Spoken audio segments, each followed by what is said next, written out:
Welcome, time travelers and lovers of living history.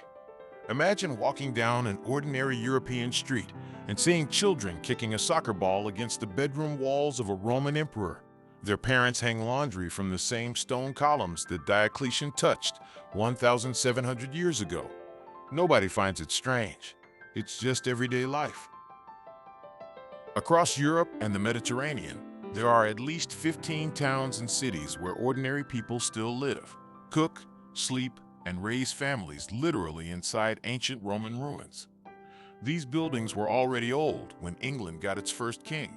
They outlived the Roman Empire by more than 500 years because the people never left. They simply moved in.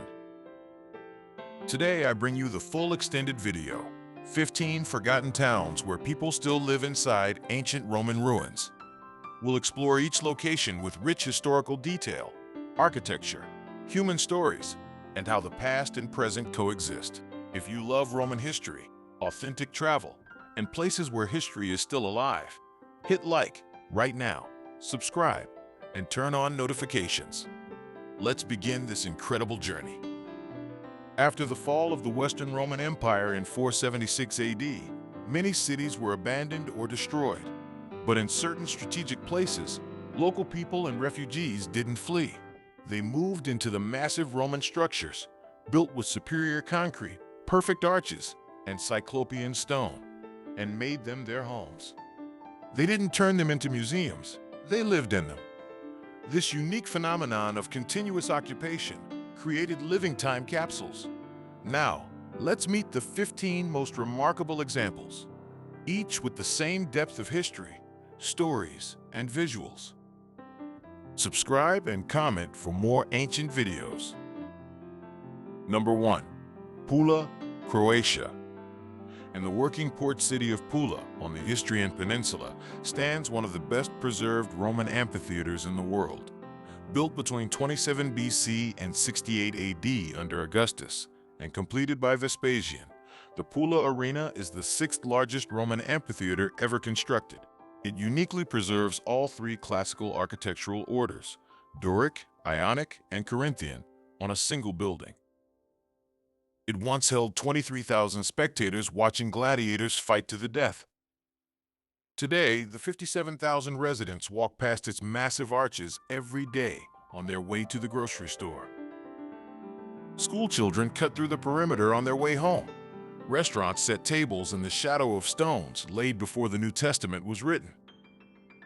In 1583, the Venetian Senate seriously considered dismantling the entire arena stone by stone and rebuilding it in Venice.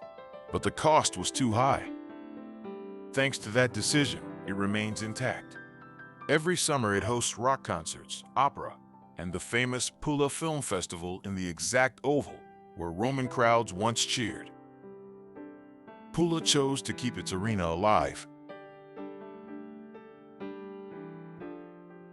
In southern Portugal, surrounded by olive groves and cork forests, the medieval city of Évora, 57,000 inhabitants, features a perfectly preserved Roman temple right in its main square. Built in the late 1st century AD, the Temple of Diana has 14 towering Corinthian columns of whitish Rimini marble on a granite base. It was likely dedicated to the imperial cult of Emperor Augustus. What most people don't know is that during the Middle Ages, the locals walled up the temple and turned it into a butcher shop. The columns were completely enclosed inside new medieval walls. It served as a meat storage facility for nearly 200 years, until 1836, when the Portuguese government removed the medieval additions and revealed the Roman columns underneath. The butchers hadn't destroyed the temple. They simply built around it because the columns were too strong to remove. A Roman imperial temple functioning as a butcher shop for centuries is one of history's strangest transformations. The Romans called it Augusta Praetoria Salassorum, founded in 25 BC by Emperor Augustus to control the Alpine passes. This perfect rectangular city, 724 by 572 meters, still has its original 7-meter-high walls, 4 monumental gates, and 2 triumphal arches. Today, 34,000 Italians live exactly inside the ancient Roman boundaries. The Porta Pretoria still has its two 11-meter towers and the same openings, wide central arch for chariots and narrow side passages for pedestrians. Locals still walk through those pedestrian gates daily. The Roman theater, with a surviving 22-meter wall, stands in the middle of a residential neighborhood. The Arch of Augustus sits in a busy roundabout. Cars circle it constantly. For people born and raised in Aosta, these structures are as normal as traffic lights. They have always been there and always will be. Founded in 25 BC by retired soldiers of the 5th and 10th Legions, Emerita Augusta became the capital of Lusitania. Today, 60,000 people live among its treasures. The Roman bridge over the Guadiana River, 721 meters long with 60 arches, is the longest surviving Roman bridge in the world. Cars and trucks drove across it daily until 1991, when a modern parallel bridge was built. The Roman theater, constructed in 16 BC by Marcus Agrippa, was buried for over 1,000 years and rediscovered in the early 20th century. Since 1933, it has hosted the Festival of Classical Theater every summer, with Greek and Roman plays performed in the original setting. The acoustics remain almost perfect after 2,000 years. Germany's oldest city, Augusta Treverorum, founded in 16 BC. It became one of the 4 imperial capitals in the late Roman Empire, home to 3 emperors. The massive Porta Nigra, Black Gate, built around 170 AD from sandstone blocks up to 6 tons each, was assembled without mortar, only iron clamps. In 1028, a Greek monk named Simeon moved into the upper levels and lived there for years. After his death and canonization, the gate became a church for nearly 800 years. Napoleon ordered the medieval church removed and the Roman gate restored. Today, the Porta Nigra stands in the middle of a busy pedestrian shopping district, just 2 blocks from McDonald's. This is one of the strangest cases. A Roman amphitheater built in the 1st century AD under Emperor Claudius could hold 10,000 spectators. After the empire fell, the seats were stripped for stone, but the elliptical foundation was too strong to remove. In the 11th century, the people of Lucca built houses directly on top of that foundation, using the Roman wall as the load-bearing outer wall of their homes.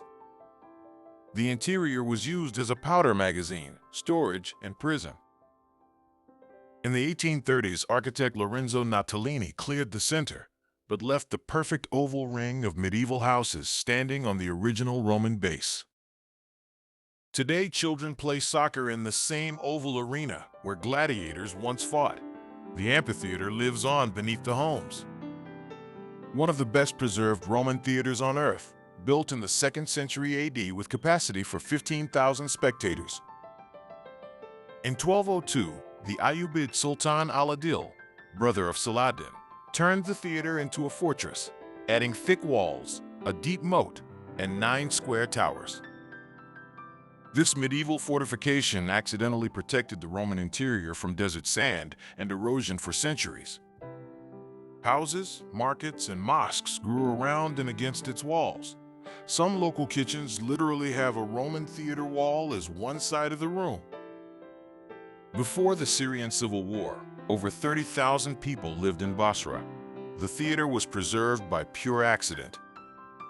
The most extraordinary example on the list: in 295 AD, Emperor Diocletian built a massive retirement palace fortress, 215 by 180 meters, walls up to 25 meters high, on the Adriatic coast. In the 7th century, after the destruction of nearby Salona by Avars and Slavs, refugees moved into the empty palace. They didn't preserve it as a monument, they lived in it.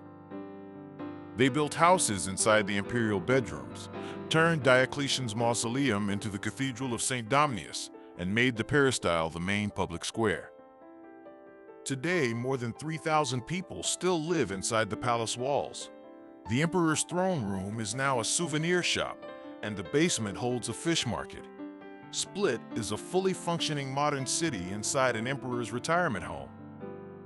One of Europe's oldest continuously inhabited cities.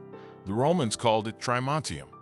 Beneath the main pedestrian shopping street, with H&M, Zara, and cafes, lies a massive Roman stadium built under Emperor Hadrian in the 2nd century AD. 250 meters long, seating for 30,000 on 14 tiers of marble. Only the northern end has been excavated. The rest runs 180 meters under modern buildings. Shoppers walk directly above 2,000-year-old marble seats without realizing it. The first Roman city in Iberia, founded in 218 BC during the Second Punic War against Hannibal. Its massive cyclopean walls, some stones weighing several tons, were built in the 3rd and 2nd centuries BC.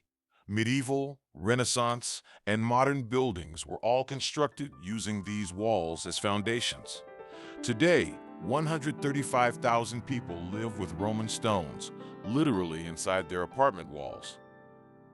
In the hills of Tuscany, the Etruscan Roman town of Volterra, 10,000 inhabitants, has a nearly complete Roman theater from the late 1st century BC that was buried under earth for 1,500 years.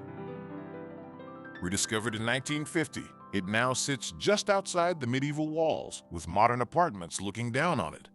Locals have a Roman theater as their backyard view.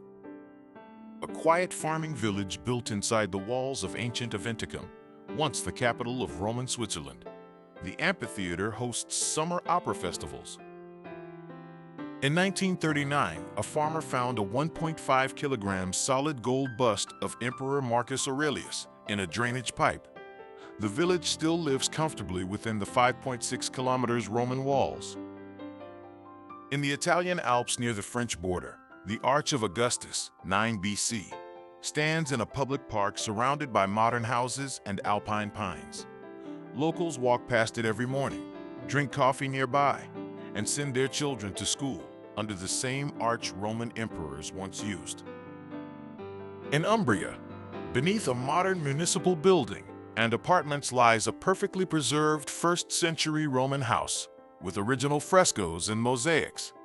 Discovered in 1885, the ancient domus now sits under living apartments. People literally live directly above a 2,000-year-old Roman home. The oldest surviving Roman triumphal arch, 27 BC, and the Bridge of Tiberius, completed 21 AD, still stand in this Adriatic beach city of 150,000. The bridge carried vehicles until May 2020, when it was finally pedestrianized. Both structures remain part of daily life. Locals walk through the arch on their way to school and the market. The Romans built for eternity. We tear down and rebuild every 50 years. These 15 towns prove that the best way to preserve history is to keep living in it. Which of these 15 towns would you visit first? Split, Pula, or Évora? Tell me in the comments.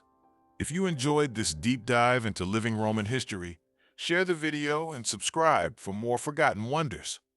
Next video coming soon. Thank you for traveling 2,000 years with me. Full sources in the description below. See you in the next destination.